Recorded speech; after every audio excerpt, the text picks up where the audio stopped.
South ఇండియాలోనే biggest sorry store మన Varahi silks మన విజయవాడ ఎంజీ రోడ్ లో డిసెంబర్ 4వ తారీఖున ఘన ప్రారంభం.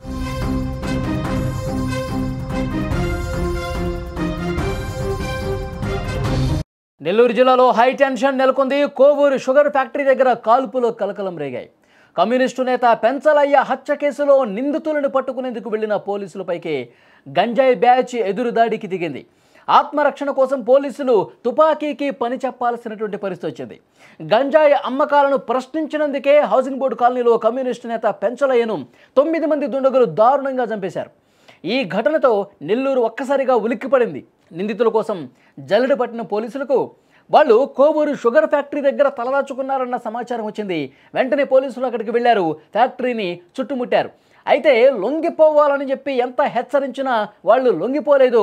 ఆ మత్తులో ఆ కిరాతకులు పోలీసుల మీదే కత్తులతో కర్రలతో దాడికి తెగబడ్డారు. ఒక కానిస్టేబుల్ ఆదినారాయణకి గాయాలైనట్టుగా తెలుస్తోంది. పరిస్థితి అదుపు తప్పడంతో పోలీసులు కాల్పులు జరపక తప్పని పరిస్థితి ఏర్పడింది.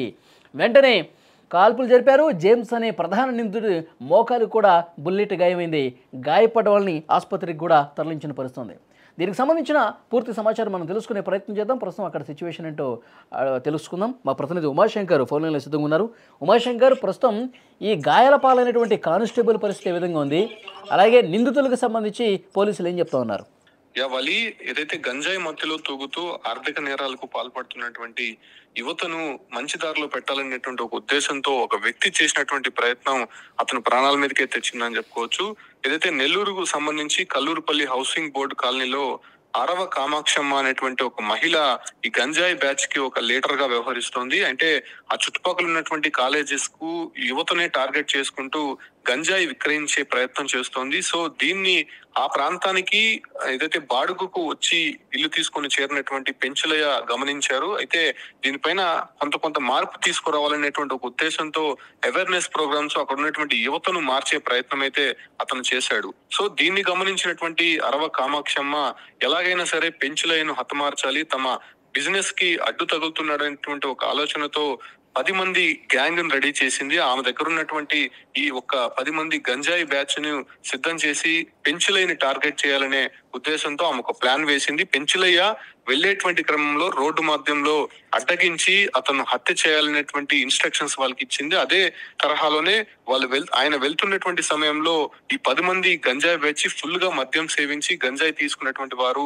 మత్తులో తూగుతున్నారు. అప్పటికే అటువైపుగా వెళ్తున్నటువంటి పెంచులయ్యను టార్గెట్ చేసి కత్తులతో విచక్షణ రహితంగా అతని పైన దాడి చేసి హత్య చేశారు. అయితే ఆ తర్వాత ఆ నిందితులంతా కూడా పారిపోయి కొవ్వూరు షుగర్ ఫ్యాక్టరీలో తలదాచుకున్నట్లయితే తెలుస్తోంది. దీన్ని పోలీసులు కూడా ఛాలెంజ్ గా తీసుకున్నారు. అప్పటికే పెంచులయ్య చేసినటువంటి వ్యవహారానికి సంబంధించి కావచ్చు, ఆయన్ని టార్గెట్ చేసినటువంటి అరవ కామాక్షమ్మకు సంబంధించి కొన్ని వివరాలు పోలీసులు సేకరించారు. కాబట్టి ఈ పని చేసినటువంటి కామాక్షమ్మను అదుపులోకి తీసుకొని విచారిస్తే చేసినటువంటి ఉదంతం అంతా కూడా బయటపడింది. దీంతో ఈ 10 మంది గంజాయి బ్యాచ్ ని పట్టుకునేందుకు పోలీసులు ఛాలెంజ్ గా తీసుకొని కొన్ని ఏదైతే బృందాలుగా విడిపోయి వాళ్ళని పట్టుకునే ప్రయత్నం చేశారు. అయితే కొవ్వూరు షుగర్ ఫ్యాక్టరీలో ఈ 10 మంది గంజాయి బ్యాచ్ ఉన్నారనేటువంటి ఇన్ఫర్మేషన్ పోలీసులకు వచ్చింది. అక్కడ పోలీస్ బృందాలు అయితే అక్కడికి చేరుకొని వాళ్ళని పట్టుకునే ప్రయత్నంలో తిరిగి పోలీసులపైనే వారి దగ్గర ఉన్నటువంటి మారణాయుధాలతో దాడి చేసే ప్రయత్నం చేశారు. అయితే పోలీసులు ఎంతసేపటికి వాళ్ళని పట్టుకోవాలనేటువంటి ఉద్దేశంతో చాలా చాకచక్యంగా వ్యవహరించినప్పటికీ కూడా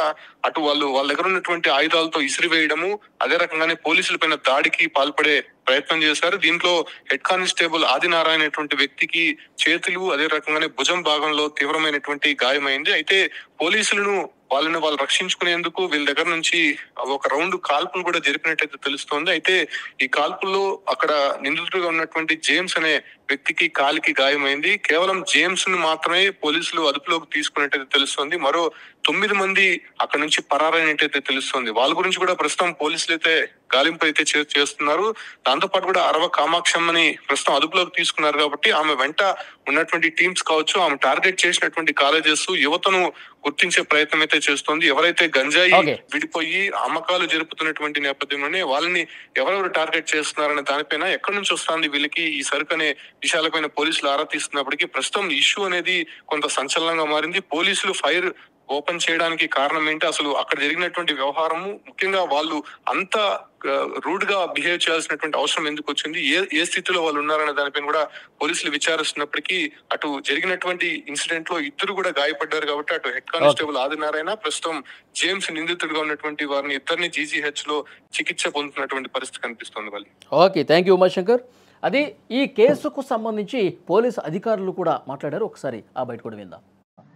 హత్యా నేరం రిపోర్ట్ అయింది. దాంట్లో పెంచలైన వ్యక్తిని RBT కాలనీ అలానే బోడిగడ్డ తోటకు సంబంధించిన వాళ్ళు గతంలో వాళ్ళకున్న పాత గొడవలు ఇల్ ఫీలింగ్స్ వల్ల అతన్ని హత్య చేయడం జరిగింది. దాంట్లో భాగంగా మా ఇన్స్పెక్టర్ వేణు గారు, మా ఎస్పీ గారి ఆధ్వర్యంలో ఉన్న స్పెషల్ టీమ్స్ ఈ వీళ్ళ దాన్ని పట్టుకోవడానికి కోసం వేరియస్ ప్లేసెస్లో సెర్చ్ చేస్తుంటే ఇన్స్పెక్టర్ వేణు వాళ్ళ టీము ఇక్కడ షుగర్ ఫ్యాక్టరీలోకి వచ్చారు. వచ్చినప్పుడు తెల్లారుజామున మా హెడ్ కానిస్టేబుల్ ఆదినారాయణ సెర్చ్ చేస్తూ ఉండగా అకస్మాత్తుగా ఒక వ్యక్తి చెట్టజాడు నుంచి వచ్చి అతని మీద దాడి చేయడం జరిగింది. ఎవరు నువ్వు అని అడుగుతున్నప్పుడు దాడి చేశాడు అతను వచ్చి. ఆ క్రమంలో ఈయన చేతులు అడ్డు పెడితే ముందు షోల్డర్ మీద, తర్వాత చేతి మీద గాయమైంది. అతను పెట్టిన కేకలకి మా ఇన్స్పెక్టర్ వేణు వెంబడే పక్కనే దగ్గరలో ఉన్నాడు. ఆయన పరిగెత్తుకొని వచ్చి ఎవరో అగంతకుడు దాడి చేస్తున్నాడని చెప్పి కేకలు వేస్తూ ఉండగా ఫైర్ వార్నింగ్ షాట్ పైన గాల్లో కాల్చి చెప్పాడు ఆయన పర్సనల్ పిస్టల్ తోటి. నెక్స్ట్ రెండవ రౌండ్ పైకి వస్తుంటే కాళ్ళ మీద కాల్చారు. కాల్చినప్పుడు అతను కత్తిని కింద పడేసేసి చంపద్దు నన్ను కాల్చద్దు అన్నప్పుడు ఎవరు నువ్వు ఏంటి అని అంటే స్టోన్స్ నేను నిన్న ఈవినింగ్ ఇలా ఫలానా వ్యక్తిని చంపిన జేమ్స్ నేను, ఇట్లా మీరేదో ఎవరో నాకు తెలియక ఇట్లా కన్ఫ్యూజ్ అయ్యి వచ్చానని చెప్తాడు. దాంట్లో జేమ్స్కి రైట్ నీ క్యాప్ మీద ఇంజరీ అయింది. అలానే హెడ్ కానిస్టేబుల్ గారికి కూడా లెఫ్ట్ షోల్డర్ అరిచేతిన గాయం అయితే ఇన్స్పెక్టర్ వేణు వాళ్ళిద్దరిని గవర్నమెంట్ హాస్పిటల్కి తీసుకుని వచ్చారు. డాక్టర్లు ట్రీట్మెంట్ చేశారు. ఇద్దరు అవుట్ ఆఫ్ డేంజర్ అయితే సేఫ్. ఈ కేసులో దర్యాప్తు మాత్రం ముమ్మరంగా చేస్తున్నాము.